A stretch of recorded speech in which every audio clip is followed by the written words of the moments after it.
All right, so this one is our paper making one.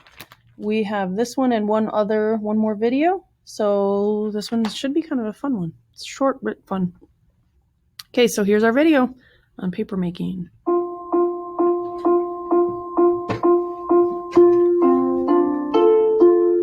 It's hard to imagine a world without paper, but for most of history, paper didn't exist.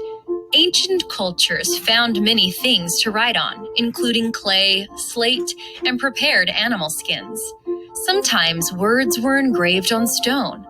Can you imagine how difficult it must have been to chisel letters into a rock?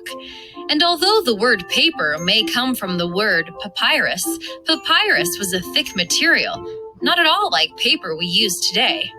The Chinese were the first civilization to use paper as we know it.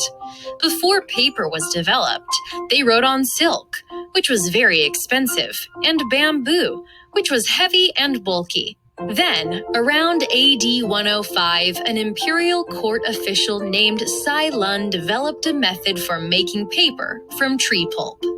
He soaked chopped pieces of mulberry tree bark in water, then mashed it up, pressed it into a screen so that the water would drain, and let it dry in the sun. Voila, paper.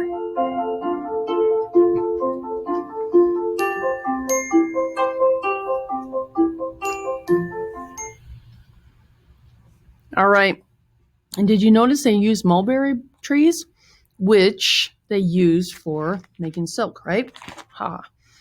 All right, so 59 seconds to listen to this one here. The Chinese were the first to use paper as we know it. Paper made of silk was very expensive, and bamboo, another material often used, was too heavy. Around AD 105, a man named Cai Lun discovered something else that could be used for writing. He found a way to make paper from tree pulp. Cai Lun soaked chopped pieces of mulberry tree bark in water. Then he mashed it up, pressed it to remove most of the water, and let it dry in the sun. His inexpensive writing material was a big hit. Eventually, other things such as old rags and fishing nets replaced the tree bark. Vegetable fiber, rice straw, and bamboo canes were all used to make paper. The Chinese kept the knowledge of how to make paper a secret for hundreds of years. In fact, it took about 500 years for this idea to reach Europe. All right. So that video is done, and what I'm going to do is instead of doing another video, I'm just going to also move into Confucius. So we're going to watch that video, and then we will... Oh, we've already watched that video. We don't have to. We just get to listen to the article. And the article is on the very back of your page, your newspaper, at the bottom. So let's listen to that one.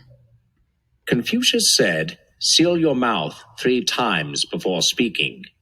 He also said, "By nature, people are pretty much alike. It is learning and practice that sets us apart." These are just 2 of many sayings of the Chinese wise man. Born as Kong Kui in 551 BC, Confucius became a famous philosopher. He was also taught that one must respect those in authority, such as government leaders, teachers, and parents.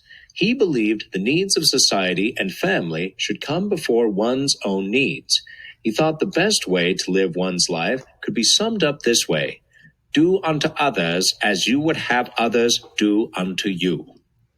All right. I think the funny thing about that entire article is at the bottom, it says, do unto others as you would have others do unto you. And the reason it's funny to me is because my sister was always mean. She was just mean about everything. And so my mom would always say that at home. She'd say, do unto others as you would have others do unto you.